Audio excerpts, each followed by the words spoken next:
Welcome to episode 13 of Grown and Opinionated. I'm Sasha Brown, I guess. I'm Jabrilla. Oh my God. Why are you Jabrilla? I forgot to think Because the draft this week for me is going to be all about the draft. Oh my God. And Jabril Peppers was drafted. And So- he was one of my faves So in what team? college. Oh, that's the part I don't like. The Browns. Where the fuck is that? Cleveland? Yes, Cleveland Browns. But no, they record last year. They only won one game. Yeah. So. Oh my God. Well, nobody cares about football. It's playoff time for the NBA, so we don't. Well, I'm do something Jabrilla. here. Oh, you could be Jabrilla. Paprika. His name Jabril Peppers. My name Jabril Paprika. Paprika. All right, so this week, I have a few things I want to talk about. Basically, like, I guess the episode we're just going to talk about kids, and I want to talk about hair. And you know why I want to talk about the hair? Because last Sunday, me and Mia, we went to the natural hair meetup in Philly, and girl, I am literally woke as fuck now. Before I was sleeping. And I hope my sister's not listening right now, but if you listen, I'm so sorry because you told me all of this stuff before, but I just didn't want to accept it. I was watching a YouTube video and I saw those girls and I just believed the hype. Tom, your sister Tom? Yeah, Tom. Oh, I guess because she done. Okay. Yes, Tom, get on her because she told me you told her, so you need to get on her, Tom. I know, because how long have I been saying those, like, that she tell me about the haircuts and everything. Basically, we went to this hair show. Well, not Jabrilla. She ain't want to go because she don't care about natural hair. She on that creamy crack. And, like, all of the things that we've been conditioned to believe about natural hair care, we found out wasn't true. Like, don't use sulfate. And remember, we had that whole big thing with the Pantene and all of this other stuff. And we were washing our hair with conditioner. And the lady was like, if y'all don't wash your damn hair. And then coming to find out she had a shampoo name. Wash your damn hair. But my sister had been telling me for years, like, I don't understand what you mean about this because co-wash. With the sulfate, you don't get real suds in your hair, right? Without it, no, you don't. See, I would never be able to do that. Because even when I wash my body, I need to see the soap. When I wash my clothes, I need to see the soap. It's like, I think if I see the soap, it's getting clean. Well, basically, that's what the lady said. Like, I need to see it. She said it's like rinsing. She called it like a Rubbermaid container. She was like, it's like rinsing a greasy Rubbermaid container. Basically, it's still greasy and everything until you get that soap in there and get that up. So my sister had been telling me for years, and I tell you no lie, I was washing my hair like maybe once a month with never regular shampoo. I did a clarifying shampoo once a month. Then, so she said no, and wait, when she said you need sulfate, and so Gia was like, oh, I meant Mia. She was like, wait, did she just say we supposed to have that? Hold on, I gotta raise my hand for clarification, girl. And then when the other one, she was talking about haircuts. So my hair, it's a nice length, and I tell everybody I hang on to these raggedy ass ends. I don't care. And I hate that. I always hated that. Oh my God! So she was like, she said like cut them darn ends exactly, and it makes your hair look fuller. You're not all, and your hair won't look all limp. Like, it's just, you just need it, and then it helps your hair grow. Every time I get you're not on this creamy crack. When I get my creamy crack, I get a clip.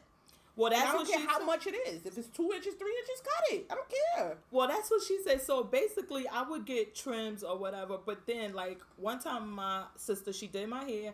And I told her I want to get ACL, ass crack length hair. And I'm growing my hair. So I want to start getting the trims. I want to do this. So she was like, okay.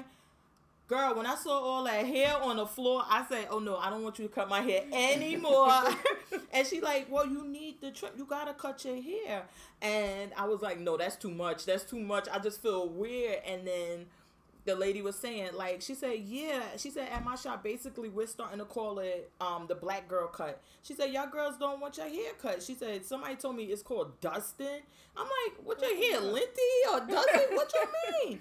Just dusting off the ends. Just basically what they tell you on the YouTube videos is that, like, say if you twist your hair, when we do those twists to get the curls, that you just take the scissors and cut the little ends off. Then, and that's it. Okay, so then we take the curls out, your hair uneven. Yeah, that don't even make sense.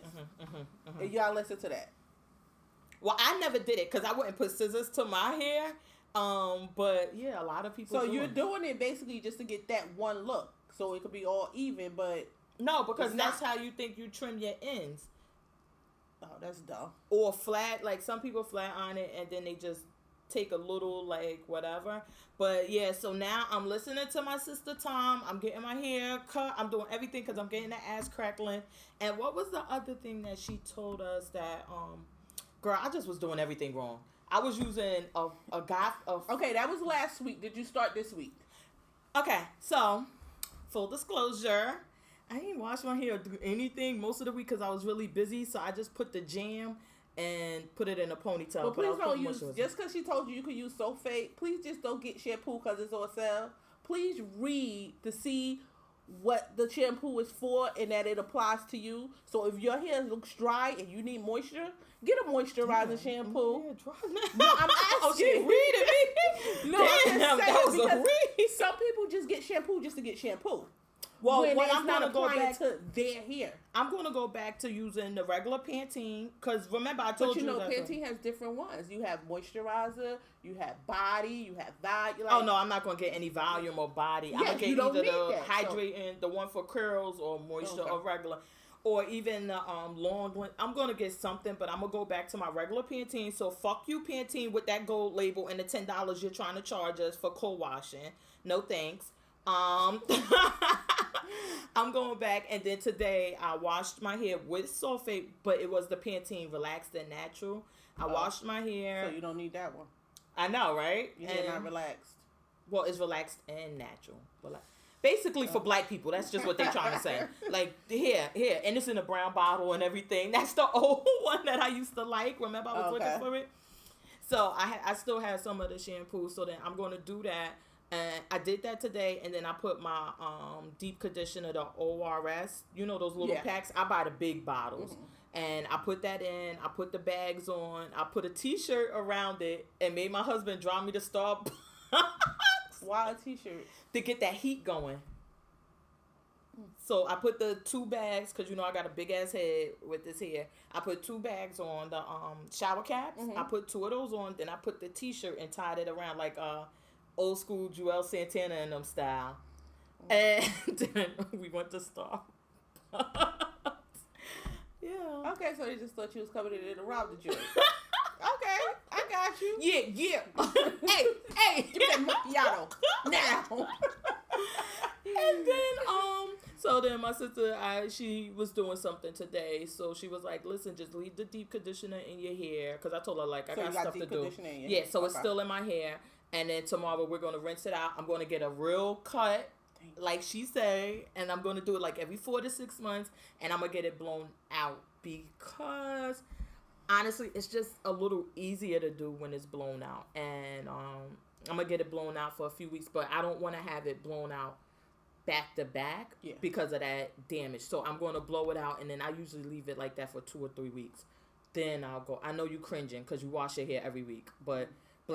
other black girls, we don't do that shit. Like, feel dirty. Like, I don't, But 2 to 3 weeks, and then I'm gonna go, the wash and go curly. And girls, I gotta tell y'all about this. Wash and go does not mean wash and go. And I actually watched the demonstration, and I'm sorry, Mia, because I made her watch like 2 or 3 of them because I was like, I gotta get this process down. It's like a whole process. So why they call it wash and go? The fuck I know. That's what I said. They should say is wash, prepare, style, gel, dry, and then go. Oh, okay. Yeah. But it was if really just throw some creamy crack in there. You ain't gotta worry about all that. No creamy crack. No. But then the lady, she was called the Curl Whisperer. So it was really good. It was well worth. We spent like $20 on a ticket for all VIP access or whatever. It was definitely worth it. So I learned a lot. This hair gonna get the ass crack by the end of this year. watch. And I've been stealing my daughter's little gold balls, the Biotine. She bought some from. But why you gotta steal them? Why you just don't buy your own? Like, I'm not understanding that. Like, because I don't want to. I'm cheap. So I see her. She gave me a bottle of Maine Xfinity or some shit. And basically, I was like, well, what you using? And so she told me. So I was like, shit, I'm using that too. But, wait. And then, I'm so stupid. The Maine Xfinity are like these capsules with stuff in it. Okay. Hers are like little gold balls that you swallow. So instead of me swallowing the capsules, I opened them up and put them in my soda I was drinking. And then went to drink it. And I'm like, oh, this shit nasty. She said, why did you open them up and do that? I said, I don't know. Nobody said what to do. Like, I don't want the gel part. Like, you ain't want the capsule part. Like, oh, I didn't know just to swallow the whole thing. I thought that was the appropriate way to do it. Oh, you thought that? Oh, yes. That's what. Oh, okay. Okay. What she told me. Then it's in the capsule. You didn't think that you're just supposed to just take the capsule. No. So I opened them. So you never heard of capsule medicine and not like that. They literally look like little a capsule. But yeah, they but have it looks aspirin like that. Tylenol comes like that. Oh, I never had that. You never had a capsule aspirin? No. Really? They always hard white. Not listen, hold on. I'll be doing that hard white, but not that hard white. No, but they hard actually, white. Tylenol have some capsules. You could just open it up and you could really sprinkle it out. But yeah, it's a capsule that melts in your mouth. Oh no, I didn't know that. So I put it in a ginger ale soda, and she said, and she was like, did you put it drinking it? Of course, because I want the ass crackling. And I put it in ginger ale. She was like, and then you didn't even put it in water. You put it in ginger ale soda, so it was fuzzing and whatever. It was a hot ass mess. But yeah, so I'm just taking her Biotine pills. When she run out, she'll just get more. And I'm getting this here, the ass crackling. We're going to do, I guess, because I don't mind if y'all see the back of me. I just don't want y'all to see my face right now. So I guess let's do a check. I was about to say we could do it on Instagram, like pull it down. And now the girls, I see them on what's the name? They make those shirts and they put the lines. So then we'll just do that and see. And I'm going to keep up with it. Probably not, but I'm going to lie and say and be hopeful that I will keep up with it. Okay, we shall see. Well, since we're talking about hair, I guess it's only right that we get into the Shea Moisture controversy. I was actually on Facebook, which I haven't done in forever, and it was like this long ass thread with all these memes with the Shea Moisture, and then on Instagram, the lady had the video, which was fucking hilarious. She was like, "Oh, you want to put some white people in there? I'm throwing all your shit away." What? And then she go in there. She got a whole medicine cabinet full of it, and so she like, "I'm throwing this shit up." And then she look at the bottle or something. She like, "Not that one." And then she go to the other one. She like, "Oh, that one no more. No, not that one." And then she like, "When this shit run out though, I ain't buying no more." I'm telling you. The CEO was actually on the Breakfast Club. I was gonna say, so I listened to find out. Yeah, I didn't hear it all. I just heard, snippets. You know me. Like, but you know what made me think a different type of way? Because at first I'm not a fan of Shea Moisture, and now it's sold everywhere, and all of these other things is really commercial. I really wasn't a fan of it because number one, I never been a subscriber that we need different hair care, because I just figured like hair's hair, why do we need what's the name? But I just wasn't really a fan of it. But when I saw him and he said, it seemed like he was like so worried. He looked bothered, really worried, like on his face. Did you watch the video? No, I didn't watch you listened. The video. Yeah, listen. He looked really worried, and then like Charlamagne was saying something to him, and he said, "You have to remember, I started out selling soap on the streets of New York City. That's how I started this business." Oh, wow. And I was like, oh, that's a big thing. Like, for you to start there and then to go there. So I was like, I got a different view about it. But basically he's saying, like, we didn't approve the commercials that went out. We didn't approve it. But, yes, we were doing it and we were testing it. And he didn't see a problem with it. And then Charlamagne also was like, give him a break. It's 2 white women and all these years and all of this. And I'm like, the problem is this, is that you've made all this money off of black women and saying that your products are for black women and for our hair. Now you're telling us, oh, we lied to y'all. It's for everybody. Like, you could be using the shit white people use too. And that's the problem. Had you just say, hey, you know, it's just hair care for everybody, or, you know, products for everybody. But I guess the problem is, like, why can't we have our own shit if we gonna have our own shit? True. So and then I think one thing he said up there, like, they was expanding, so they started hooking up with other people, and that's the part I didn't like, because he was like, we hooked up with these other, basically we needed investors. So we wanted to go further than what we are, but of course that takes money. So we needed investors. So these investors, you know, they were white companies or whatever. And they are the ones that started doing the commercials and stuff. And I didn't like that, because it's still your company. You still have that decision. Just because they invested doesn't mean they take total control. Depends on what you gave up for that money. True. But you still should have that say. Like, if you started off, this is black hair care and this is for my people. Yeah, he said that, but you got to understand, I'm still the CEO. I'm black. Such and such is still in marketing. She's black. Such and such is still in another department. They're black or whatever. Okay, behind the scenes, they are black. But the face that you are showing, why would you show a white person? At least mix it up. Even if you want to go to expand to a different market, put them all in. Why you just going to have just white people? But my thing is that, so then basically you were a fraud, because you have built your business and made your coin on marketing to black women, that this is your care, and they even have a men's line too, that this is for you. We're different. We have different needs, and we're fulfilling that need. Where the big brands aren't. Where P&G and Johnson & Johnson, they're not doing it for you. We're doing it. And then you do this.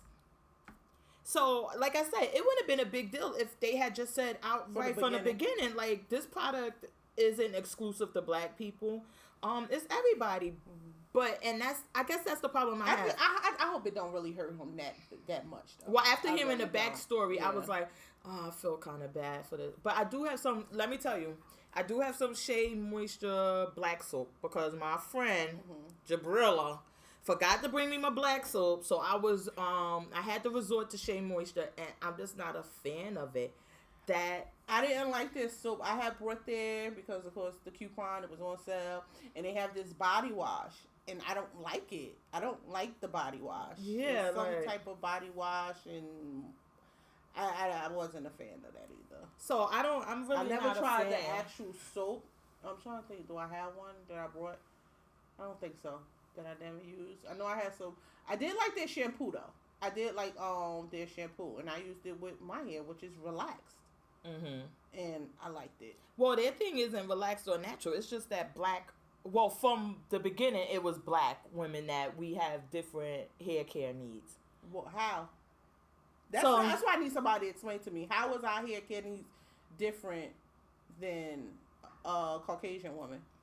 That's my point now. Now I'm getting to that point. It's like, so basically all of these companies, you're making all of this money off of us, saying that we need this stuff, and when in actuality we don't, because the minute somebody offer y'all some money to say, hey, we want you to open it up to white people, y'all like, oh yeah, white people, y'all need this stuff too. So, and a lot of companies, like I was complaining about the Pantene. Now they got that whole line, and they charge, if it's not double, I would say probably almost triple what the regular Pantene costs. Yeah, I'm still trying to understand, because if you make a hair care product and it promotes healthier hair, it promotes giving you that biotin to get longer hair. Don't everybody need that? If they want it, if that's their goal, or that's what they're trying to look for, what do it matter the texture of your hair? If you're putting biotin in there to give me longer hair, it don't matter the texture. Exactly. I'm not understanding that. Well, let me tell you, I'm woke as fuck now, so y'all ain't getting no because that's the only difference between us and Caucasian women is the texture. It's still hair. Girl, and I seen some Caucasian people with some nice frizzy, curly hair. Hello, they get frizzy hair, so they need something that maintains, that takes out the frizz. We get frizzy hair. We need something to take out that frizz. Like, girl, I keep it's just a texture. I'm woke as fuck now because before I was being lied to. And Carol's daughter, the issue that she had was similar with her company was that to what you're saying about the guy with Shea Moisture. When she started, it was all natural. She was making it in the kitchen, and even when she expanded, it was still all natural.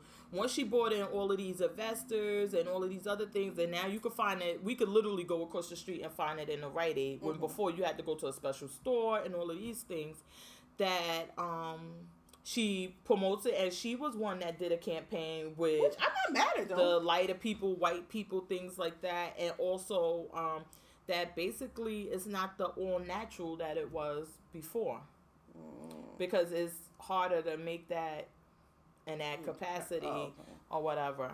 But I don't know. So I guess it's an issue of selling out. But Well, that's their goal. I was about to What's say, our goal? look, I What's tell our y'all, goal? I tell y'all every week. I come here every week and I work on this podcast because I want to sell out. I'm looking for Combat fucking Jack every day. I'm trolling him. I'm doing whatever. I want to sell out. I want to sell out. I want to buy. And that's their goal when they first start off. I want to make it big. I want somebody to come in, take over, buy me out, invest in me, give me all this money. So I can have a whole production line, not just stand in my kitchen. That's their goal when they first start off. So it's an issue really of being honest about that. Because since day one we did this podcast. Just be honest. been You know that's honest. what you want. I You want to sell continue out. to make that stuff in their kitchen. Where you're not going to make as much money as you want to make just by making it in your kitchen because you can't But produce it's not that. enough. It's not about making it in the kitchen. It's about, say if I say my product is all natural, we never use any, whatever the new thing is, chemical that nobody wants. Then when I go and the company like, okay, we're going to give you $1 million, but now you got to add that chemical in. And you say, all right. That's the bad part about it. So, and perfect example here too. Like I say every week I want to sell out because I do. Trust me, I do, Combat. But like if somebody came and they basically say, hey, we want y'all shucking and jiving. We want y'all to do Medea style and put on wigs and pronounce words wrong on purpose and do things like that. You got to ask us to do that on purpose. That come all natural. Now that's natural. So we speak Newark and Jersey City, so we ain't got to worry about that. But if somebody came to me, or you, with that, I wouldn't go for that. I wouldn't either. And right now, like, I'm not saying like, oh, I don't care about money, because yeah, I need money. Everybody need money. That's why it's money. But it's something that I stand for. I'm not going to be shucking and jiving and doing all of these other things. So I guess that's the part where we have an issue with selling out. And yeah, I guess it's the same people. as the what's his name, the Chance the Rapper, being independent. Because you don't want to get on a label when they tell you to do this, act this way, put this on and do all that. Where, look at him, he's making his money, but he's still doing it the way he wants to. So if you want to buy in, that's fine, but I still need the 90% control. 90 shit. I'm getting all of the creative control is mine. Y'all can have all of the, however y'all market. Y'all can do whatever y'all want with the product that I put out. But y'all need to understand, creative control is mine. And that's, oh, I love this topic. Because I always tell people, especially if you're being creative, if you're a singer, artist, actor, director, producer, whatever. First of all, and it's not any shameless plug for attorneys, but you must have somebody on your team to advocate for you. Because number one, what's going to happen is that most artists, you don't have money.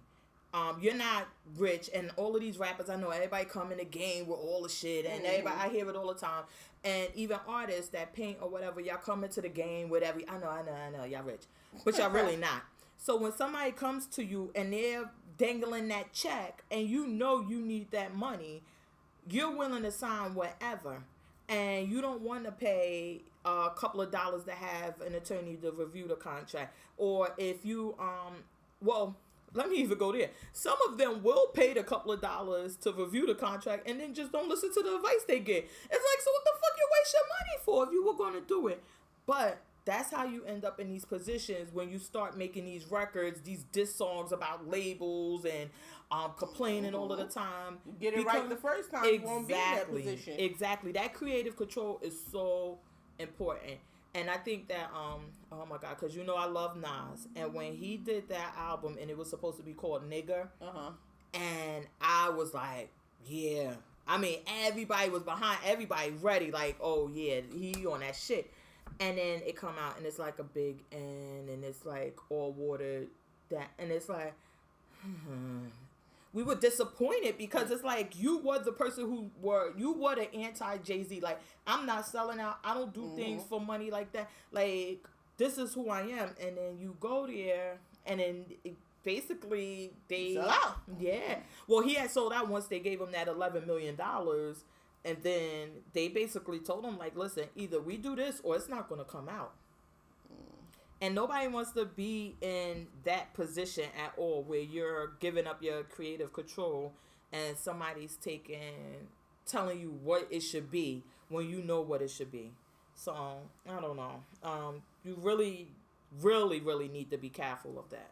Really need to be careful. Money isn't everything. Because once you lose them, it's hard to get those fans and people back on your side. So, but yeah, Combat, I'm willing to sell out. Do you hear me? As long as you don't want me doing no second and jiving, we pretty much cool. And I don't want to bring people on the show like I don't fuck with. So I hate that, like, oh, well, you just gotta have this person there because we said so, and I just can't stand the motherfucker, or I don't think they add anything to it. Like, get the fuck out of here. Like, I wouldn't mind somebody else to come in. Like, we could have another person, but you gotta add something to it. It can't just be anything. That's true. Alright, so now we got into selling out, and we over that. We were talking about something with the kids before. Yeah, basically, I had a conversation with one of my friends, and she was telling me about a friend of hers whose son in high school just had a baby with another high school student.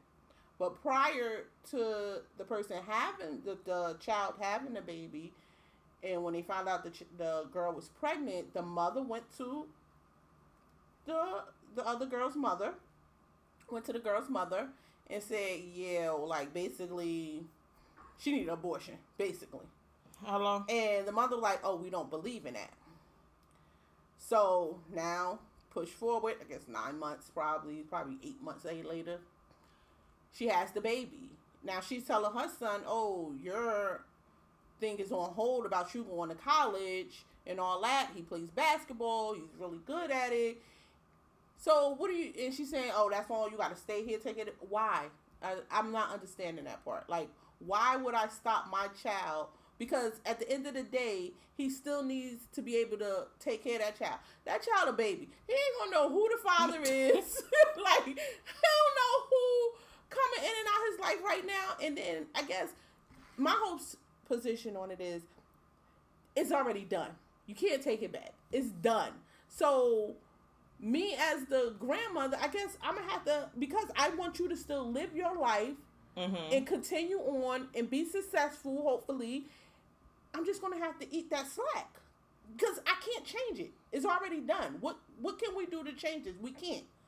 So basically, first of all, it's two things. That was something I agree with. Yeah. Number one is, I know it's going to be a lot of backlash. And listen, this fucking grown and opinionated. Exactly. And these are my real opinions about it. If two people get together and you get pregnant and y'all didn't plan it or whatever, and we know how sex works, we got it. But then I say, okay, I would prefer, if I was the male and I say, hey, I would prefer you have an abortion. I'm really not in a position for kids or whatever.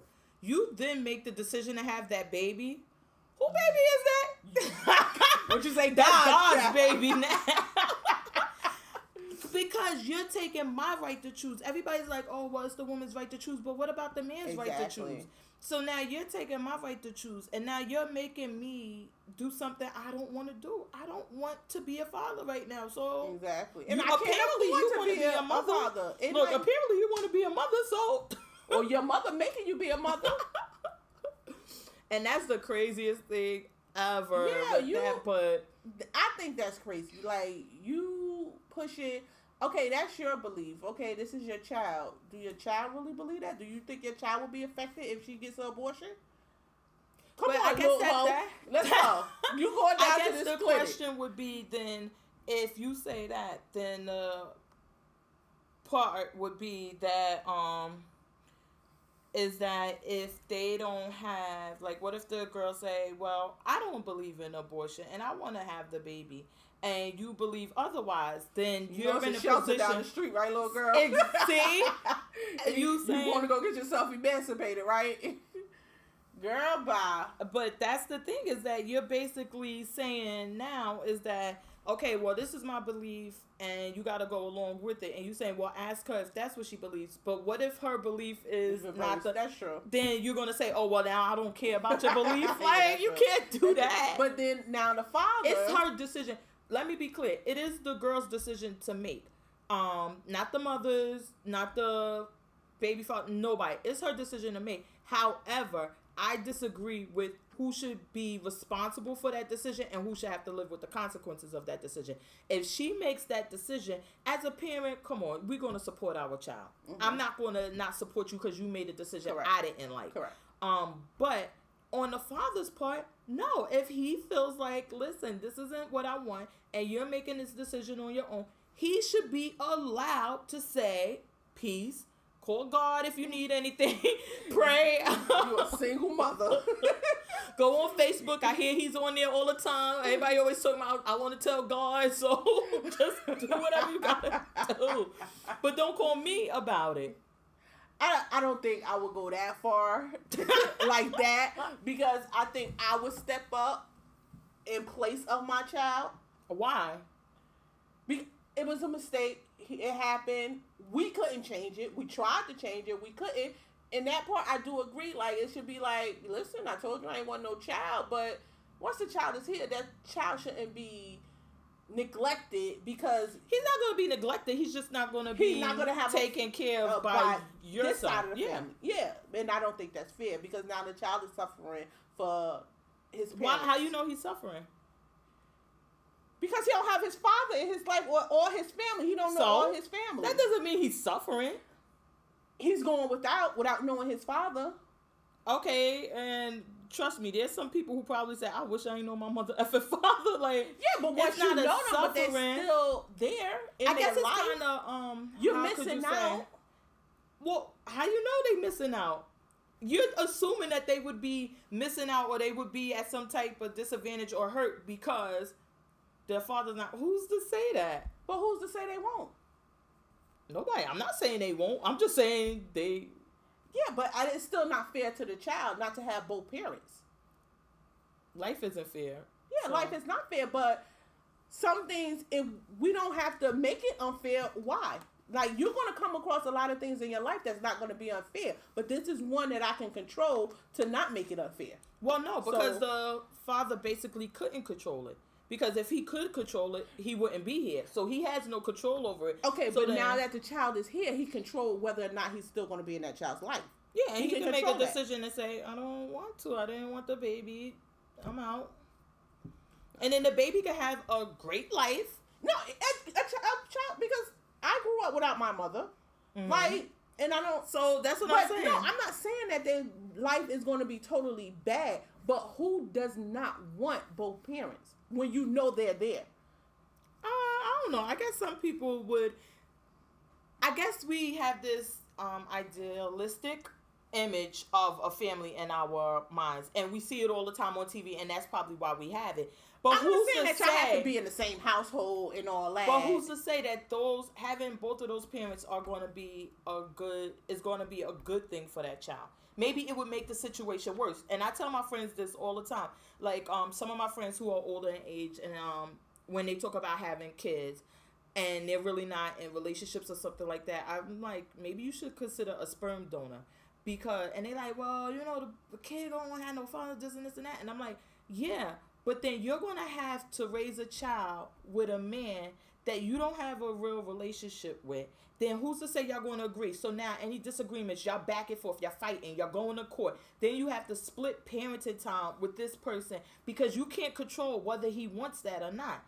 Because he may say, oh, I don't want nothing to do. I'm going to just give you the sperm and then you can have at it with this baby. But then when the baby comes and say, oh, you know what? Yeah, now I want the baby and I'm going to take you to court. And you know what? I really wasn't making that much money. So now you could pay me child support when I have the kid. I mean, you can't control that. Where you could have just had a sperm donor and that would have been that. And you could raise your child. And your child would have more than likely been better off than to have to go through this fuckery. But how you know your child would be better off? Because no child would be, you think that a child would be in a good position if their parents are fighting about custody, parenting time, child support.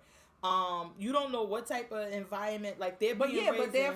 They're being they're fighting over that, and then what if the father wins and he provide a better life? We don't know that. Just the same way you said before, we don't know that. What if the father wins and now he's with the father and that life turned out to be better than if he would have stayed with his mother? But then it's still, you have that position where now the mother is having, because if she's fighting, she wants to be there. Yeah. So now you still have a child being torn between two people and back and forth in the fighting and things like that. I mean, it's just not. I don't want to say that it can't be, because of course, if I could predict the future, trust me, I would be sitting here picking out lottery numbers rather than deciding who's going to be a good baby daddy. But it can be avoided. What's the point of going through that if you don't need to? Okay, the same way. What's the point of going to, if that child's growing up, then you're like, where's my father? Where's my father? When you knew you had this child, or you could have been in that child, and that child wouldn't have to worry about, and when where's they ask my father? I would say, they say, where's my father? I say, listen, T-Dog, listen. God is your father, and God has provided for you very well. And that child don't go to church, not one. Like, talking about God, now you're so religious, Mom. Like, you ain't take me to no church. Or I would tell him, oh, you know what? Listen, T-Dog, I need to talk to you. Your dad died. So now you're just going to lie to the child. Yeah, what difference does it make? So I'm going to tell him, oh, okay, so let me tell you where your dad at. Okay, now you say that, so you're just going to deal with the lie if it pops up, if the father come around. Like, now, you know what, I got hit by a car, I saw the light, now I want to be in my child's life. And then they come to me, and I'm going to be like, who are you? And then I didn't take you to court. Now you're going through that whole battle. Now you take me to court, and this kid is what, 10? And what are you going to say? I think I'm his father? And then you take a paternity, and then judge is going to take a paternity test. And I'm going to say, now you take a paternity test. I'm going to say, no, Your Honor, I know who's my child's father. It isn't him. I think he's doing this just to interrupt my life and this and that. Okay. And then the judge is going to say, well, this kid is like 10. So either she knows the father or God's his father, but we deny. Why did you sit on your rights? You think a judge is going to deny that man? After a certain amount of years, hell yeah. His right to take a paternity test? He doesn't have a right. 10 years, that's it? I don't think he has a right after a few years. You don't think. But because I would have to agree basically that so this is the segment where we get into fake legal advice. Don't please. But if I go to court, so I would have to, as the mother, I would have to agree to that. Because you can't just come for my child. That means that some man walk in on the street right now could come, take me to court, file a complaint against one of my kids and say, I think I'm that child's father. Then I have to go to court, defend against this, and subject myself and my child to a DNA test for what? I have to basically, or it has to be, and my kid is grown as fuck. For what? I'm not on welfare. I'm not on anything. For what? Now, if you're on welfare, it may be different because they sign over their rights. I really not real clear on how that works, but from my understanding, they sign over their rights for that part of it, and welfare goes after to try to find a father. So if a man did come and say, hey, I think I'm that child's father. Or they could just go in there, because basically you just have to comply with child support. So if you're on welfare, so they probably go in there and make up a name. But no, if a man say, but if a man came and filed a complaint, say you're on welfare and I'm on Big T-Dog, and I go to the courthouse and I say, I know Jabrilla, I think that's my baby she got, that 8-year-old, that's my baby, and I filed a complaint. because you're on welfare, wouldn't welfare be the one responding to that complaint? Yeah, because welfare is basically the plaintiff. Exactly. And then welfare would say, because they have an interest in getting somebody to support the kid. So they'll say, yep, come on, you're going to swab them up. So that would be a difference, because welfare is basically agreeing and saying, look, either you let him swab you or we're cutting your benefits. And that's how that goes. But if you're not on welfare, who going to force you? And then you got to prove that it's in this child's best interest to have a relationship with you after 10 years. Really? Okay, what if it's not 10 years? How many years? Because 1 year. Let's say like a 4-year-old. 4-year-old. So basically what would... Remember, there's fake legal advice because Sasha Bonita Brown and Jabrilla are not authorized to give any legal advice. But if you were forced, so then you would go to court and they would still do it. What's going on with the kid? Like, do you have somebody else supporting the kid? If I say, yeah, I got this man and, you know, my kid knows him as a father. We've been living together, this and this and that. And blah. No. You got to get laws. You set on your rights as a father. So what's the time limit? I guess I would say that it depends. It would be, you know how this goes. It's case by case. So you can't really say what's the hard, really fast time limit. But the older the kid gets, the harder it's going to be to do. Because it's like you're going to interrupt this kid's whole life. So now you got to balance the interest between this kid having his life interrupted by this man. And then what if he's not the father? So then you got to deal with that. Okay, so now what is the situation? Because it is case by case. Now, what if you have a situation where you knew this was your child, but you coming in, you start lying just the same way she's lying. So you coming in like, she never told me. I seen her out one day, the child's older, and I looked at this child. He looks just like me. Okay, it still be case by case. Now we need to know what's going on with the child, what's going on with the mother. So a judge is still denied this man because it's not like I didn't want to take it. I never knew about the child. It's basically about the child. It's the best interest of this child. So while you may feel, because the thing is that just because it's not always in the best interest of a child to have this person around, just because he may be the biological father, it just may not be in that child's best interest. And definitely, if the person isn't on welfare, if you're on welfare and nobody's taking, no rights. They just gonna, you basically gave up all your rights. You don't have any rights. Government got your rights. Yeah, so that's gonna always be a lose. But if you're taking care of everything on your own and you don't have any involvement from the courts and you don't have not the courts, from welfare or anything like that, trust me, yes, you could just basically say fuck them. But what happens is that women, we get stupid. We like. And they tell them, well, your child's going to be hurt by not knowing their father. And this and that. And they like, oh, okay. Well, all right. I guess so. And then they do all of that. And then he's not the father. Now your child hurt because now your child thought he was getting a daddy. And now he ain't getting shit because you a thought. So leave this shit alone. Like, well, leave you it know alone. You a thought. You know it can be 5 people. Like, now it's just like, come on now. Don't even waste your time. Don't even embarrass yourself. Embarrass that child. That child looking at you sideways every time they see you talk to a man. You sleeping with him?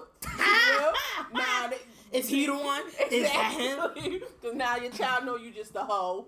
So, but I guess we kind of got off the top, and then we got to that part, but also to the other part about whether or not the kid should give up his life. Because what were they proposing that this kid do instead of going to college? I think it's just his mother. I don't know exactly what else she think that he's going to do besides going to college, because he still got to have a life. He still got to provide for, if he still wants to be in this child. Somebody got to make the income. The mother, she still probably go to school because her mother, like, she didn't believe in abortion. So I'm taking it like you stepping up to do what you need to do for your grandchild, because you like, I ain't make you have this baby, but you know, I'm the one that said you having this baby. Well, now I'm not, and I knew a person like that. I'm not a fan of that shit. Now, if they have, if the girl has a baby, you're not going to get this full college experience because that's not real life. People who have babies young do not go away to college and live a college life and party and do everything like people who don't have kids. I had a friend on campus that was like that. Yeah, I know somebody else, and I'm like, that shit is not real. That's not how life works. Now, everybody know I got 50 million kids. I had them forever. I had the first one when I was like maybe 10 and a half or so. So, So stupid. I had all these kids forever.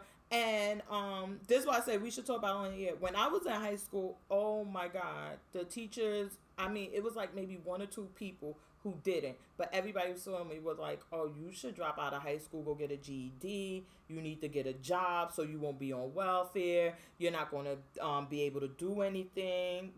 Yes, this is what the people literally said to me in my face. And had I not been my mother's child, maybe that would have got to me. But it didn't. I waddled my fat ass around to my classes with my little Adidas slippers on, like, whatever. You could say whatever you want. Did what I had to do, worked or whatever. Then when I went to college, I faced the same thing. They're like, oh, well, you need to go do this. You can't really go to school full time. You can't do this. I'm like, don't tell me what I can't do. Mm-hmm. Now, was it easy? Abso-fucking-lutely not. But you got it done. Not. I had to work, which I will go there another day. I think that was stupid of me to work. But my pride and my ego, I wanted it to be like, I take care of my kids. Nobody take care of my kids. I do. Looking back, it was stupid. I should have just went to school and focused on that. But I worked. I went to school. Before I went to school, I had to drop them off at daycare. I had to make sure my classes were done so I could pick them up from daycare and then get them to the next place so I could go to my jobs. I mean, it was hard, but I signed up for that when I had these kids. You just make it work. I just don't think that people. I hate these people with this whatever. But the fetus attitude that, okay, you had a baby. It's not the end of the fucking world. Keep going. So now this kid, the kid in college, okay, yeah, if you have an opportunity to go away and to do whatever in college, go. Do whatever you're going to do. Well, in this situation, number one, because you ain't fucking signed up for this baby. Exactly. But had my son signed up for the baby and said, yeah, Ma, I just want to have a baby. I want to do whatever. I would say, listen, okay, so what are y'all going to do about schooling? Because you still got to go to school. So you're going to have to go to a school locally because you need to raise, or she's going to have to move and go to the school where you're going, and y'all going to have to raise your family. This is what it is. But to say, oh no, you gotta stop and you need to get a job. And then that won't happen because you figure he's in 11th grade, she's in the 9th grade, so by the time you off to college, she's still in high school. Oh. Well, yeah, that's even better because you'll be finished college by the time she's finished. Hello? So now you're finished college. Now you take that child, let her go to college, let her finish her schooling. Now you're taking your responsibility of it because she did it for the first couple of years of the child life. Now's your turn. Now let her go and finish. Or y'all could get some help. I mean, and y'all don't even have to be together to do that. Yeah, but I just. But for you as the mother of the son, telling him like, oh no, your dreams are over. No, it's not. No, and now, please don't tell your kids that. Please, they have enough people out in the world. Angry you exactly. I don't care how angry you are, how upset you are, how disappointed you are with this child.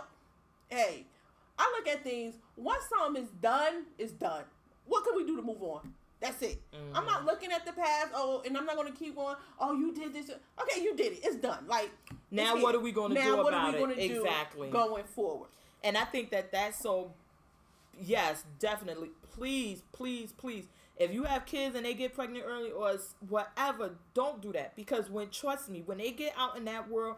There are hundreds of people telling them, oh, you ain't going to be anything. You're not going to be able to do anything now you got the baby. Even when I started fucking working, I'm a grown-ass woman. Oh, well, you really not going to be able to do anything because you got kids and this and that. And people, I'm like, you fucking idiot, I'm sitting here with you. Like, what the fuck are you talking about? A-grade, everything. Yeah, what are you talking about? But people see it that way. Especially in our community, and then to go home and hear it the same, then that's gonna wear on you. If you would have had it from home and from the people out in there, you probably would have. I probably wouldn't have got exactly. I probably wouldn't have. So now you would have been that statistic. No, when you got and like I said, thankfully, I've always had a career goal, so that helped to always have a goal, which we need to work on that with our children, especially in the in Jersey City and North. We need to expose them to different careers and opportunities and have them with a goal. You need to literally sit your child down. What do you want to be when you grow up? I mean, it sounds stupid. It sounds like grade schoolish, but it's the truth. Because if you talk to... Now, I know that both me and you have had this situation and our kids want to go down similar paths, but you wouldn't know that unless you said that to him. And then that's a goal he could work to. But imagine if all you see around you is people just working any jobs or at the fucking Blue Apron. Not that Blue Apron's bad, but this is all you see. Blue Apron, post office. Blue Apron, post office, and Aho. You don't see anything else. Aho? Aho? What is that? Well, that's another place where everybody in Jersey City works. Oh, okay. But if you only see this, then you think this is all it is. When there are other options. But there's no way to, and then you got to have that goal to work towards. Because if you're saying, well, I want to make money and I want to, then make money that's doing not a what? goal. Exactly. That's not a goal. But you got to say, okay, if you were exposed to being an engineer, or you're like, oh, you see these apps on the phone, I want to start making apps.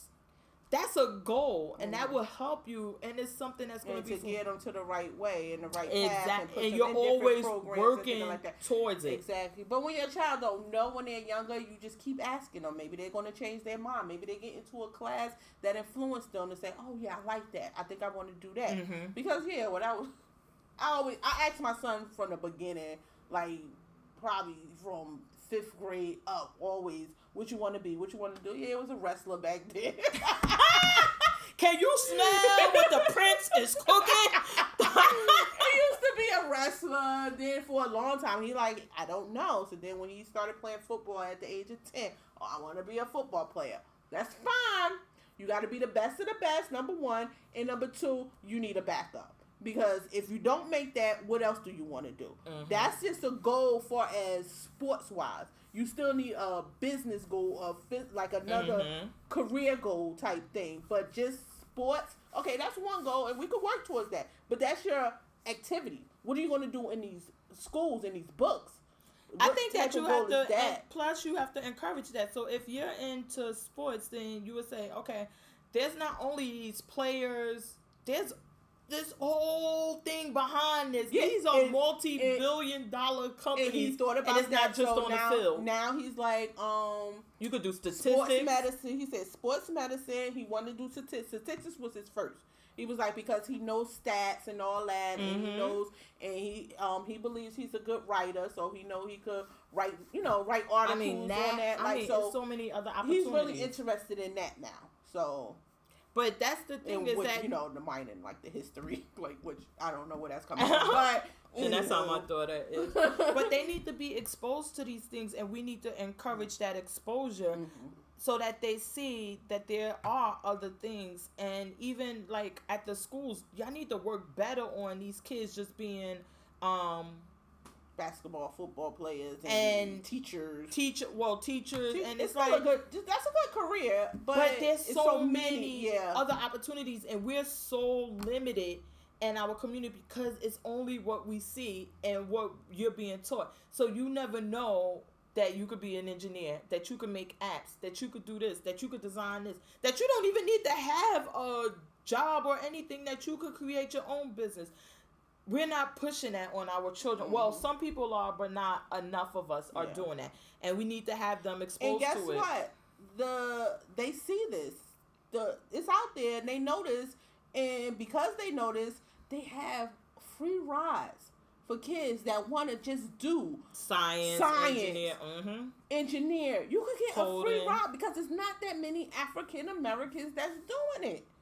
Yeah, we definitely need to I think aviation. You could get a whole free ride for aviation. Like, because they know that the African Americans are not doing it. So because I guess come to school for free. We'll teach you. Come on. I was about to say, I guess the whole thing is that if you were, most people learn about jobs and careers based on what their parents did. Correct. And what they see. So if your parent because of racism, that, I don't even think there's that many black pilots. So more than likely, if you were white, then that's the only way you would know. Like, oh, okay, my father's a pilot, so that's something I could do. Other jobs that we have. Oh my God, I was telling you when I was down in Newark, and you see all of these people jumping around in the wreckage room, and you're like, well, did I miss the fucking memo? What's going on in here?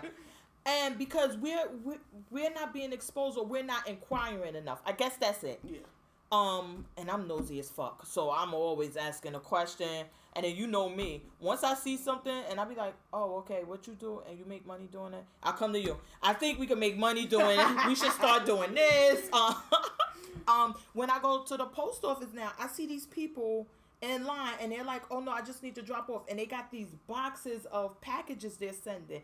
Basically, people, because of the internet, are buying and reselling shit on the internet. So they are getting shit, like how I said with the black soap. So, for example, somebody would literally be sitting in their house, set up a store, and that they're selling the black soap, reselling it on the internet. So now, you know the shop we got it for, it's $3 a bar. If you bought 50 of these bars, you know he's going to give you a discount. And then you turn around and sell them for $8, $9. I mean, people are literally doing these type of things, but we're not being privy to it, so we're not getting interested in it. We definitely got to do a better job of that. I have a typical career that most kids, I mean, because I was thinking about that, like, well, what am I doing about it? Maybe I should go to school and school. Yeah, but y'all fucking know about this. I guess they don't. I know, right? But they don't know the different facets of it, but y'all basically know about it. There are different parts of it that I'm sure most of them don't know about, because I never fucking knew about. But yeah, it's typical. I want some atypical stuff. Is that the correct word? Atypical? Oh, you asking the wrong person. You better ask Google. Don't ask Jabrilla. I don't know. All right, and then one other thing I wanted to touch on with the kids, because this week it was Bring Your Kids to Work Day. This is something I used to cringe at when I worked. When we had the job and they set up a more formal Bring Your Kids to Work Day, I liked that. Yeah.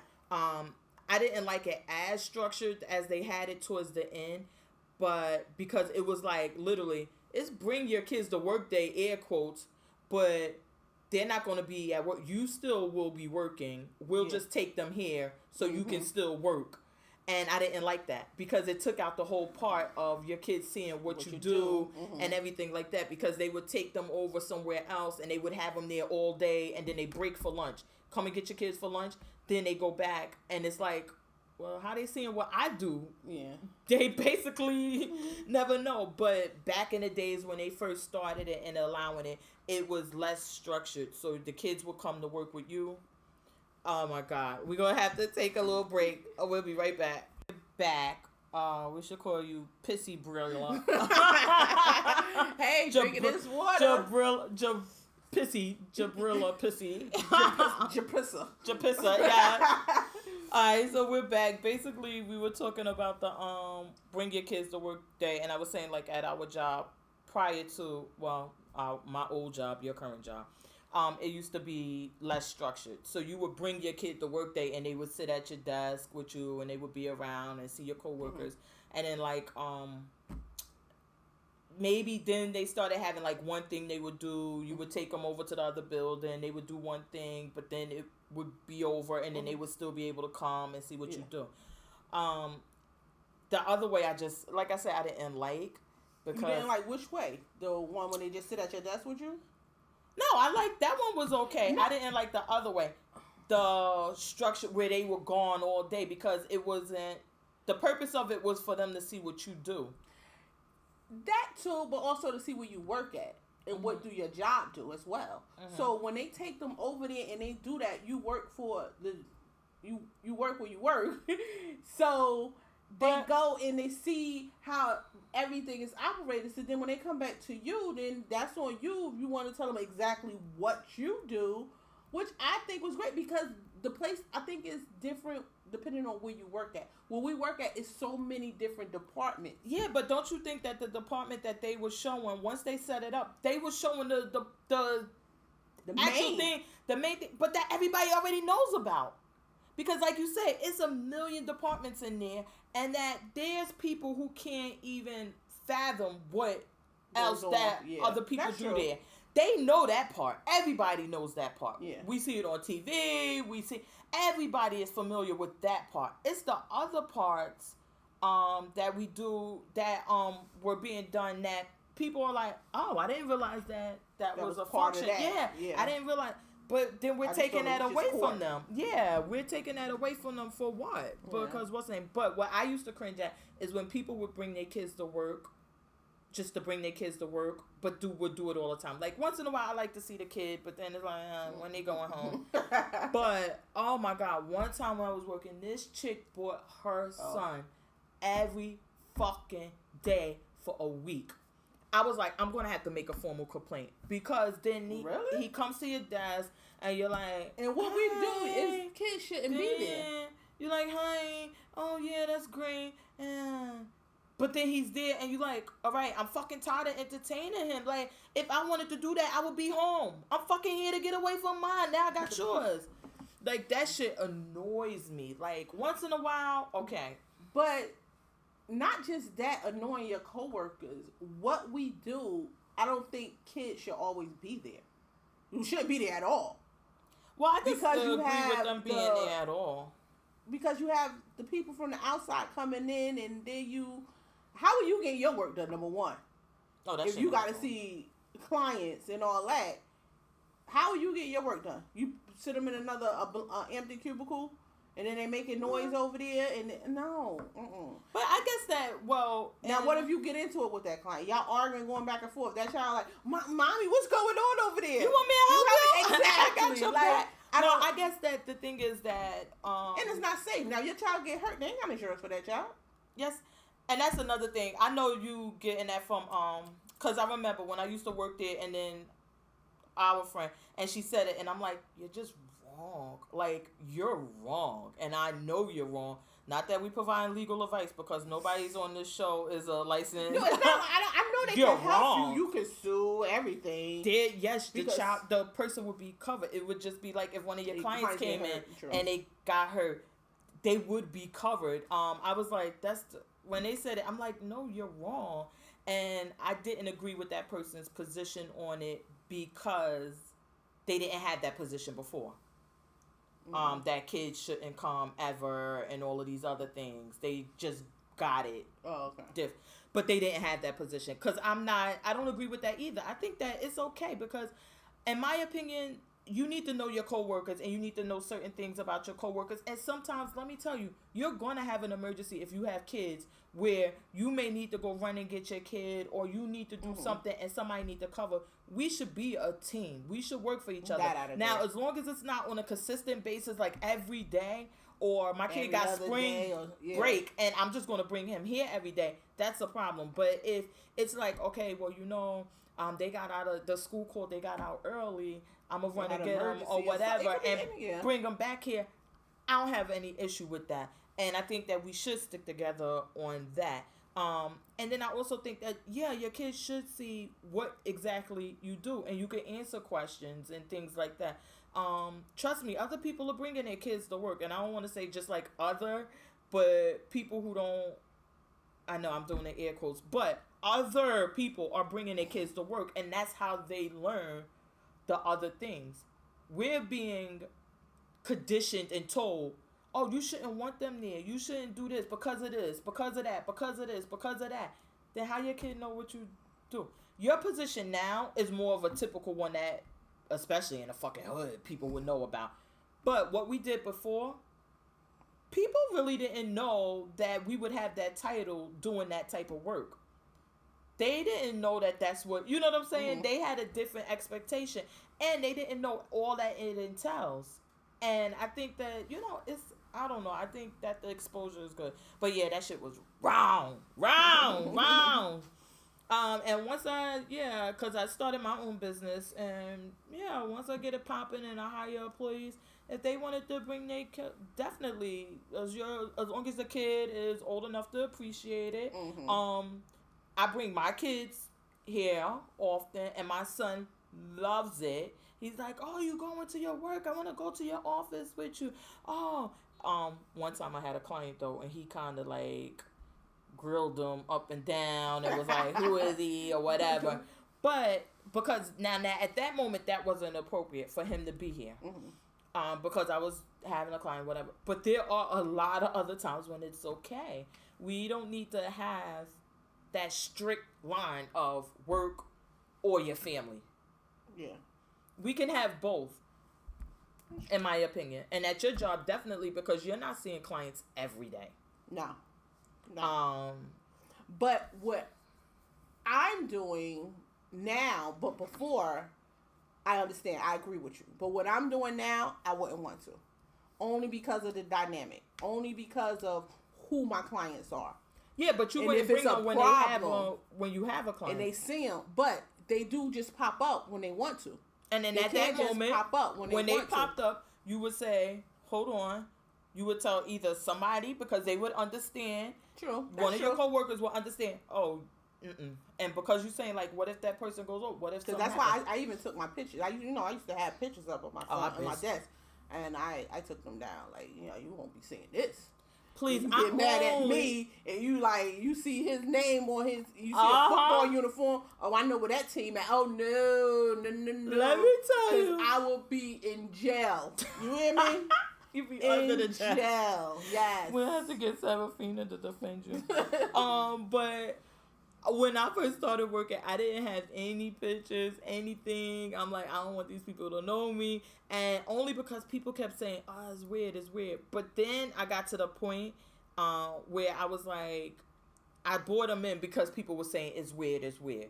Then, like I told you, I thought I was getting fired. So I took all my shit home. I was like, all right, I ain't going to have nothing here. I'm going to just act like what's name. But then at some point, I needed those pictures to keep me sane.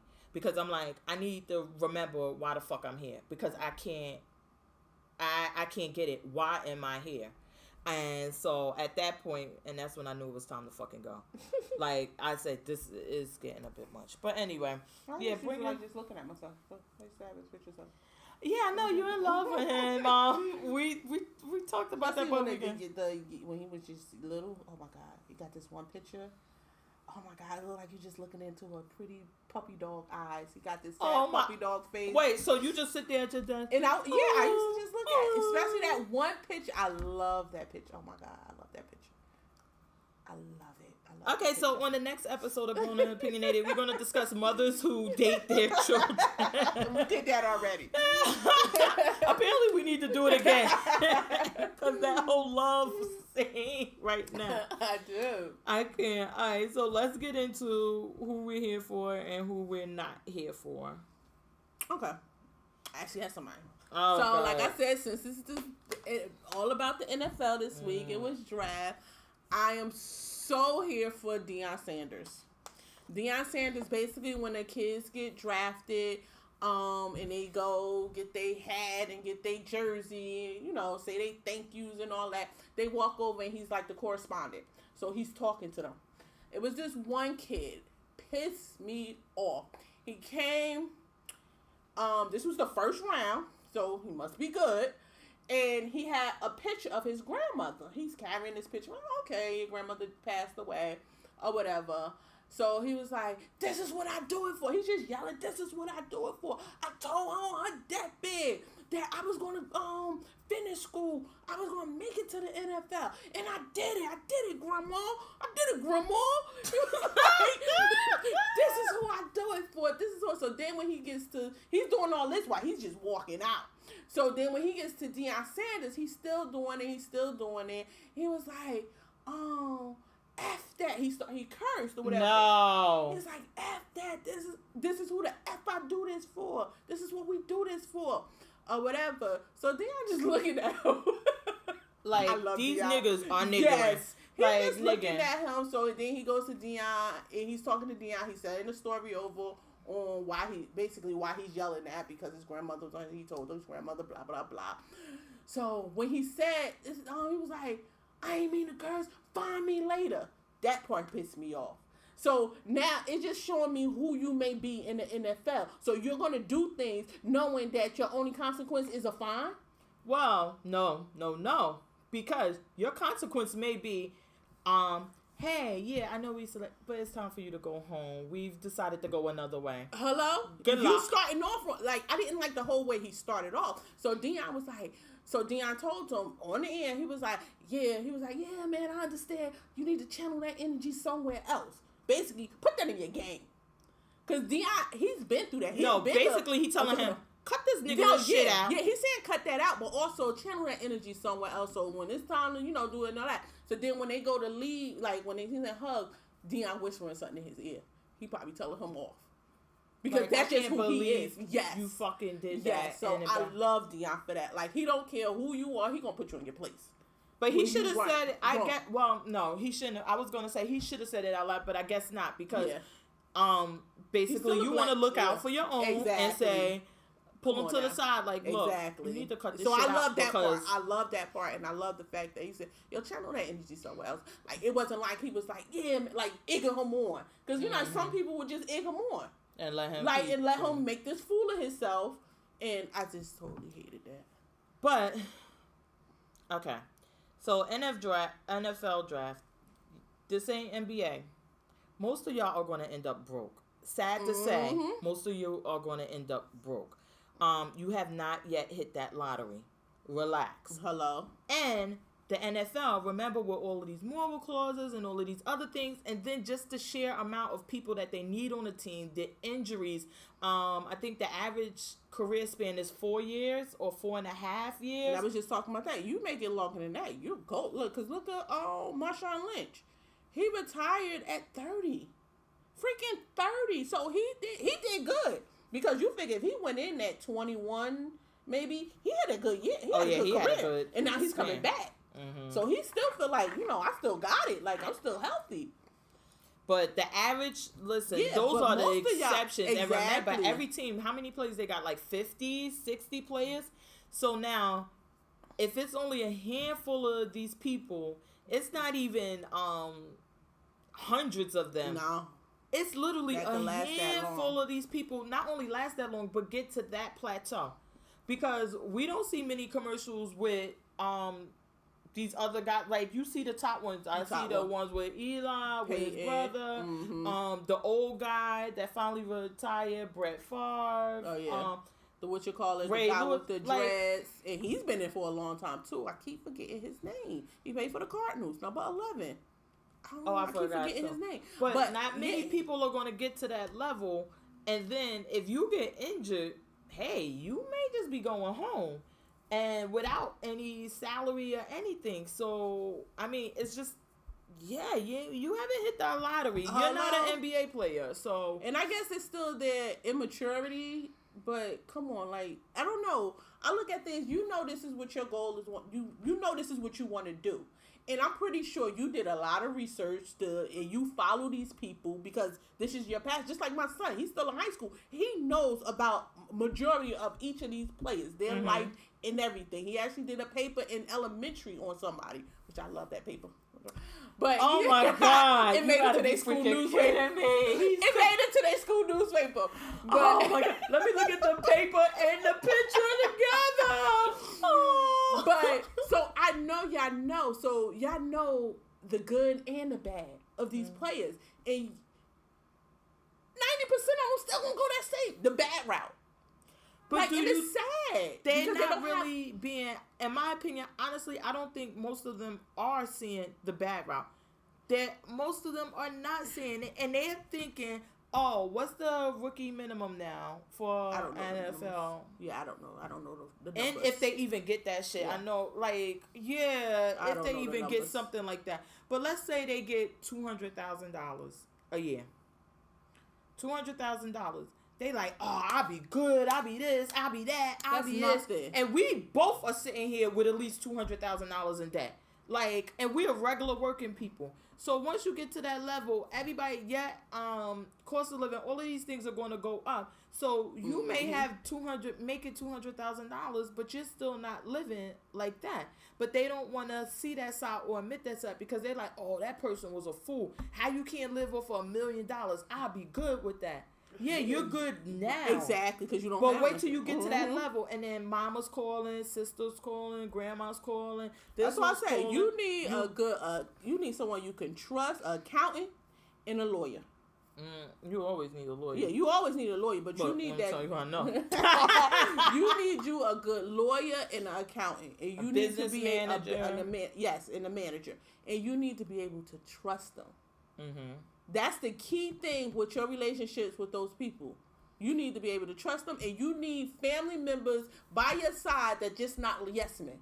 Mm-hmm. You can't have them yes men by you. You had them yes men by you, you felon. I'm sorry, you're just felon because they don't care what you're doing. They just still want to say yes. Oh, that's a good idea. No, and you need somebody by your side like, yo, that's stupid. What you doing that for?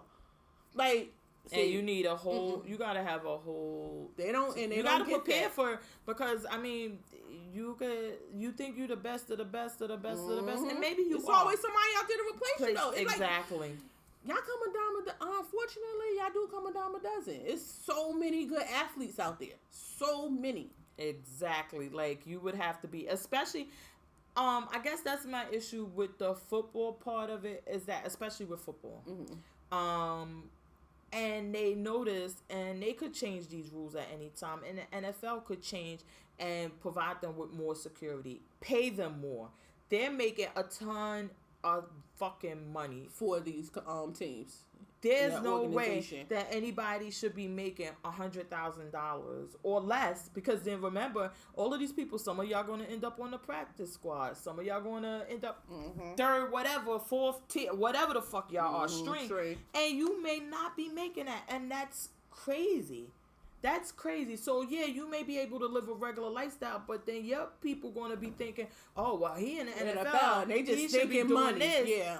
And then you have that problem. So, yeah. And definitely don't get there and start looking down on people. Like, make sure. I love this one kid. You keep I think it grounded. I think it was last year he was drafted. But you could say one thing and do another, but at least he was speaking correctly. He was like, they was in his home, whatever, following him or whatever. He was like, we live here. We're going to just continue to live in this house. And, it's like he know what he wanted. He's not going to just waste his money, go out there, buy this lavish home and everything. That you're going to lose it for because foreclosure. they in their house, and they had a nice house. Why do you need to move? Like, my theory nice on house, that, like, that a lot of people, if you come from a good family and your family is already doing well. True. You have it's more likely that you're going to do well and be successful and not end up that way because you're already familiar with it. But when you living in that shack in Mississippi and they done pulled you out and you like, oh man, I ain't got to share this bedroom with 10 other people. Exactly. And then that's going to get we all getting bedrooms. And that's going to get you in trouble. Yeah, no. That's where you're going to get in trouble and then end up where you're in a position that now, okay, so now you get some money, you done bought all this stuff, so now your monthly income is $20,000-$30,000 a month, so now you got to keep up with that, and then the minute you get injured or they don't, what's the name, now you can't. So now everything's in foreclosures, everything's this, and then you're sitting around waiting for a pension from the NFL. I mean, y'all got to really be smart about that, but yeah, I'm not, it's basketball season, so I don't want to hear. Well, whatever. I'm here for the people in Newark. Oh my God. I was telling you the other day, I wish I could remember the girl's name who was working in the records room, but I can't. But I'm here for her too. Let me tell you. When you say records and deeds. Yes. Okay. I'm so here for y'all because in my town, we don't have it like y'all have it. You could go to our courthouse, to our city hall, to any department. You are not going to find all these damn black people. I mean, it's crazy. You will not find them there. Yet we're all here. And because all you see is white when you people. have a city job, you have to live in the city. Okay, so where the fuck these people live at? All these white people at? I mean, that's why I'm just saying. That's why it's a lot that works in North, because you have to prove your residency every year that you live in this city. Oh, so I get what you're saying. If basically, it's a city job. I understand what you're saying. Like, listen, damn near nobody else is living in Newark but us. Mm-hmm. And yeah, these people could get in here and fake like they live in here, but when it's time to re-up, what are you gonna do? You have a so year. they out. Yeah, you have a year. Oh, okay. To move there. So we need to implement that, but you know what? These white people, they would be able to hide because you could go in downtown. True. You could go in different I need parts. to live there? Okay, I'll move there. Right by the water. Yeah, right or you could live somewhere else. New York. That's true, but I was just amazed at that alone, and I think that that's why they do it, because when I was there, I felt comfortable. Mm-hmm. Nobody was talking down to me. Nobody was treating me any type of way like I get treated in my own damn town. Mm-hmm. I felt comfortable. I didn't feel like I needed to act a certain way or do anything. The city hall is actually a county job. I'm sorry. It's a county. I mean, it's the records. It's the county job. So, and they still. But I tell you, I was there. I went to several buildings. I ain't see one damn white person. I saw some Hispanic, Latino, but I didn't see one damn white person. Which, I mean, yeah. Oh no, I did see a white person in the judge. But it's okay to have white people there. But if the majority of the people living in that town are black, when they go to these buildings, that's the face they want to see. That's what they should see. Because when you go to fucking Union City and you go to these towns where they're predominantly Hispanic or Latino, trust me, when you go in those buildings, somebody's speaking Spanish and somebody's there for you. They should have it the same way. So I need somebody there that's going to understand when I say, you know what I mean? She going to say, I know what you mean. Girl, I told you, I said, everybody was giving me like that sister girl nod. Like, I got you, girl. I was like, all right, hi. But also, I think that it also does something like, if you know that I may bump into these people in town, I may know these people, you're not going to treat somebody like shit. True. Because you're like, hey, I may see you out at the Pathmark, or I may see you somewhere, and I don't want you going off on me because of some bullshit. Only one person during that whole entire day that I was there was on some bullshit. And I was like, yeah, girl, but it seemed like she had some identity problems, so I just left her the fuck alone.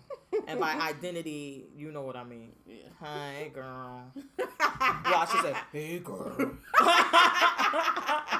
So I just left. I was like, whatever. You got bigger issues. But that girl in the records room, oh, my God. I just love it. She was giving me life because she was just running the whole room. She was doing this. And then, basically, I wanted to learn something. Wait, and you know I'm nosy. So when I saw all the fucking people there, I'm like, what the fuck are all these people doing here? And she explained what they're doing. And I also asked somebody, like, well, who do you work for? What are you doing? And found out what they did. So I'm like, oh, fuck, I want to learn this because I may want to get in on this. And she was really patient, kind. She was like, but she was firm. She was on shit like, okay, this is what you need to do. This is where we keep the other books. This is how you do it. You got to make a copy. You get a car. You do this. Put that down. Stop taking pictures, yelling at people on the other side. But she was, and I was like, oh, yes, I'm feeling you. But she didn't treat us any type of way. Like, oh, you don't know what you want to do. Oh, this ain't no class. I'm not here to teach you. Like, you got to figure it out. And so I'm definitely here for her. I wish I knew her name. I'm definitely here for her. But I'm basically here for y'all Norkers this week down in Mitty Hall. I'm here for y'all. That wasn't Mitty Hall. Wasn't Mitty Hall. Listen, are we gonna just act like y'all went fighting over Bad Boy tickets like a year ago? We gonna forget about that. Y'all ain't do that. That was on the other side of the other side of downtown. Yeah, that was North. We up the hill. But I'm here for y'all. So who are you not here for? What did I say I was not here for? I think it was like the Cleveland Browns. Why? Because they took the first draft pick. They took Jabril Peppers and they team sucked. How dare y'all try to make y'all team better by drafting a number one draft pick? Yeah, I'm saying that, but at the same token, I'm here for the Cleveland Browns because they made some good moves last Thursday night. They made good moves on Thursday night. They really making a whole new team. And so I'm here for that, but I'm just mad. It's a little hate that they took Jabril Peppers. I really didn't want him to go there anywhere, but I wanted him to really be with a good team already so he could show out. But I can see where he will benefit with them because he going in as a safety, but he played like every position. So they could really use him on special teams because the guy's fast. So they could use him on special teams, punt returns, and all that. So he may be a good fit, but I just didn't want him to go there. So Cleveland Browns, y'all suck for that one. Oh my God! How dare y'all? Yeah, don't make yourself How that much dare better. you try to make yourself better? That much better. Nah. Fuck you improving for. Nah. Stay down. Well, I'm not here in the sports related. I'm not here for my boo DeAndre Jordan. And let me tell you why. I'm not here for his shorts. I hate the way they fit. Why? I don't know. It looked funny. I don't know if he's too tall. Well, he's like 7. Yeah, I don't like the way they need to get him some extra. I don't like the way it fit. I don't. I was watching. I'm like, I don't like the way his shorts fit. Can you add some length on his shorts? it just irked me. Like I'm like, oh, why his shorts fit Well, like that? I think because he's so freaking tall. He's like 7'3" or 7. Like Yeah, I don't like crazy. The way it fit. Yeah. But actually 2 people because I was watching the game when I came in from the office last night. I love the Clippers, but their games be late as fuck. I was watching the games and I wasn't here for him, and I also wasn't here for another person. But I wasn't here for him because I'm like, DeAndre, listen, boo, I love you. You gotta learn how to shoot these fucking free throws. Like, this is getting ridiculous. I don't think he made one free throw all night long. How good Shaq was. He didn't make free throws. You know? Yeah, but it's kind it makes a difference. Handicap because like where Chris Paul was able to bring in those points because he was getting fouled and he would be behind the 3-point line and of course he'll throw the ball real quick. Like I wasn't gonna make that shot. Yeah. And that helps. It's a shooting foul. You know that, right? Exactly. But then when you have him, they are I remember one year the San Antonio Spurs, they literally were like, hey, we just gonna keep fouling him because we know he can't make the shots and then we'll get the ball again. And then at one point Doc had to take him out. He like, I have no choice. What can I do? They're going to keep doing it. It's going to keep costing us the possessions. And you're not making any of these shots. So he went to the line. They fouled him. I'm like, come on, boo. Just one. And no, nothing. Are they bricks? Are they ears? Or just hitting the rim? Yeah, he just cannot get it. But what I love that, well, most players do it. But I'm like, you know me, petty. When the other team shoot their foul shots and they go in or whatever, he can't grab the ball. I'm like, yeah, rub some of that bad shit on it because he cannot. And I'm like, how hard could? Well, let me not say that because I don't play ball. But I'm just thinking that it seemed like it's a simple thing because it's shooting a ball. So couldn't you just practice shooting that ball? And I'm sure, like, it may be I don't know. It may be he's too strong in the distance. I'm thinking maybe, or he. Yeah, because basically he could just lift his arm and touch the rim. Yeah, so maybe dunk. it's like the distance because like you figure it's like a lot of big men can't shoot. Like look at Shaq, he couldn't shoot up. What you call it? So maybe it's the distance and their strength. So they shoot and then they overdoing it. So then they try to go light and it's not enough. Oh my! Maybe, and you can see on his face when he get there, he be like. And he like praying like, come on, one, none. I'm like, what the fuck? So, but they won the game. So tomorrow, game 7, I'm here for the Clippers. Game 7? Game 7 tomorrow. Did you see? Since we're talking about basketball, I just glanced over a little article.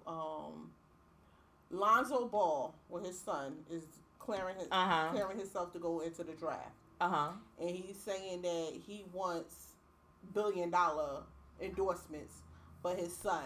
So now all these people coming out, we deny, like Adidas. Saying that we're not going to even look at him. So it's like, why are you making this bad for your child? Just shut up. Because he doesn't want endorsement. He want partnership. Well, let me tell you what's going to happen. If his son gets there and he does well and he's good enough, they'll come back and they'll call him. Trust me.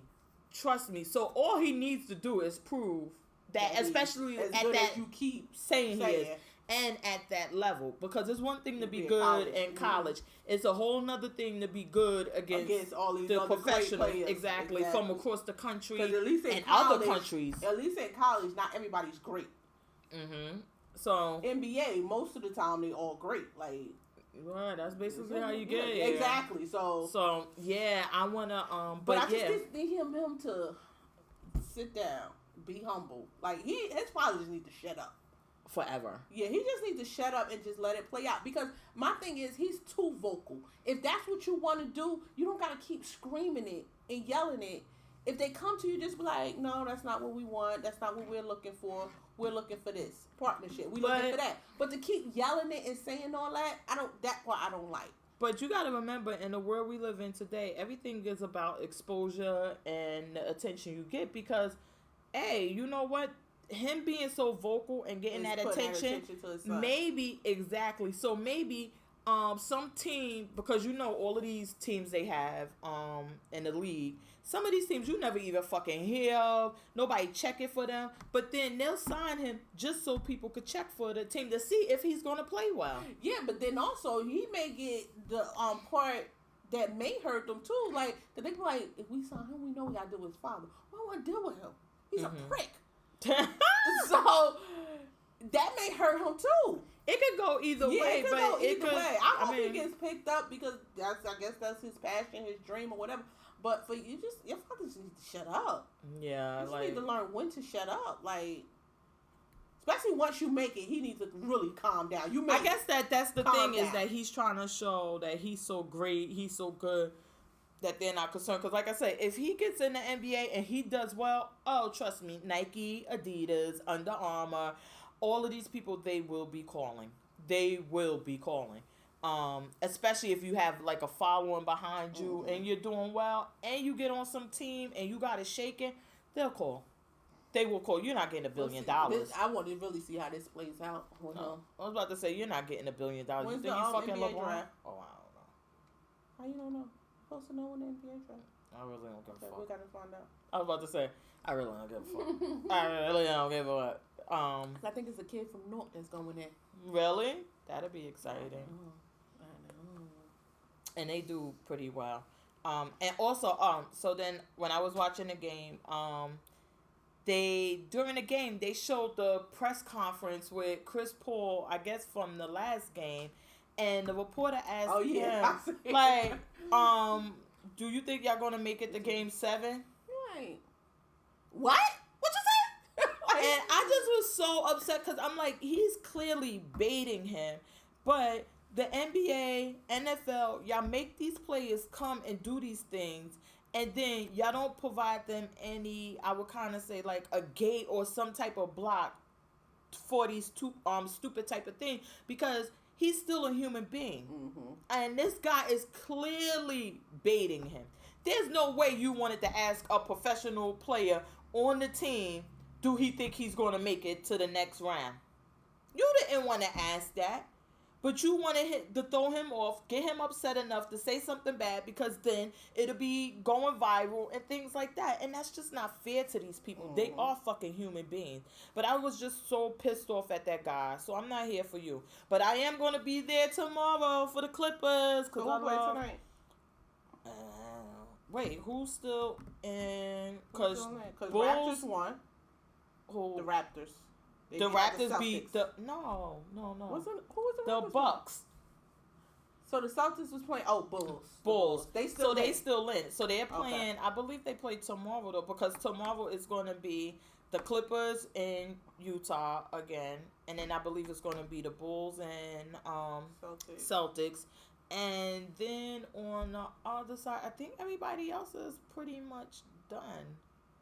I don't think there's anybody else still playing. What about the Hawks? Oh, Atlanta and oh my God, the Wizards, but they're not done either. I'm not sure, but I know what's the name, because I don't follow it. Fucking Golden State, they've been done. Yeah. They were 4-0. And the Cavs is done. Oh no! Oh wait, Boston The Celtics was yesterday, so they're done. Who won? The Celtics. Really? They came back. And the Wizards won, so that series done. Oh, the Wizards beat the Hawks. Mm-hmm. So they're done. Wow. I gotta tell you something funny about the Celtics though. When I was at my aunt's house for Easter, I told her, I said, "Oh, the game on. I'm about to watch the game," because I pressed the menu, the guy, and she said, "No, I think that's one of those old games or whatever." I said, "Why?" She said, "It's the Celtics and it's Isaiah Thomas. It can't be on." I I can't. I was like, oh my God. Oh yeah, so then tomorrow round 2 will start. Round 2 starts because they both teams finish. So round 2 will start between the Wizards and the Celtics. So it's going to be the Wizards and the Celtics round 2, hopefully and the then Celtics will win that Clippers and Utah Jazz now, I for want round what 1. you call it to win now because of his sister. I feel bad for him. He's hurting. I do. So you don't want him to win because he's fucking 5, 6, 7, and the fucking NBA, like, that's a challenge in and of itself. There's a lot of short people that was in the NBA. That were. Now, damn near everybody, it would be, let me tell you, honestly, you would be hard pressed to find somebody under 6 foot now. In the NBA? Yeah, and not only under, maybe you be, not even, they don't even want 5'11"? to. Maybe you would be 5'11", but I think this guy's like 5'8" or some shit like that. I mean, that's crazy. When they got like, everybody has 7-footers on their teams. This is just no big deal. Oh, you were right. Your people left. Huh? What'd you say? I said you were right. It's 117. All right, let's wrap this up because I got. Oh. I was about to say, like, what I was right about. What you got to do? Well, last minute, yesterday, my friend, my son's friend, he's having, his birthday is tomorrow. He'll be 18. And he's having a cookout dinner. No, a cookout dinner today. He's like, oh, ask your mom, will she make something for my cookout party? Yesterday. Like, what the heck? And you said no? No, I said, yeah. I like the kid. Pussy. I like the been kid. like, now. So, alright, so we're gonna get out of here then because Jabrilla needs to go make some meatballs. Wait, are you I gotta go to those the store. You gonna get the frozen ones from Heck the thing? I can't. No, because they need it by 4. So I still gotta go to the store and get them. Then I gotta come back and cook them. And then go up the damn block and cook them. What are you cooking? What do you mean? They frozen. So what you want me to do? Just throw them out and serve them? You put them in the damn thing and heat them up. You're not cooking. They're going in the oven and baking. You're not cooking. Yes, I'm cooking. You're warming up. Oh, well, whatever. Then I put barbecue sauce. I juice it up. I put my own seasoning on there. She made it seem like she was going home, chefing it up, rolling 50 meatballs by hand. No. Throw them out the bag. I season it up. Let it cook. Barbecue sauce. Let it cook again. I can't with you. Yeah. I can't. But all right, so we're going to get out of here. Remember, the episodes are available every Wednesday on iTunes, Google Play, SoundCloud. We having an issue with YouTube. We got to fix that. And then make sure you subscribe, share. We're on Twitter. I'm at JMO About. And Jabrilla is at Levon to you. And we're on Instagram at grown_and_opinionated.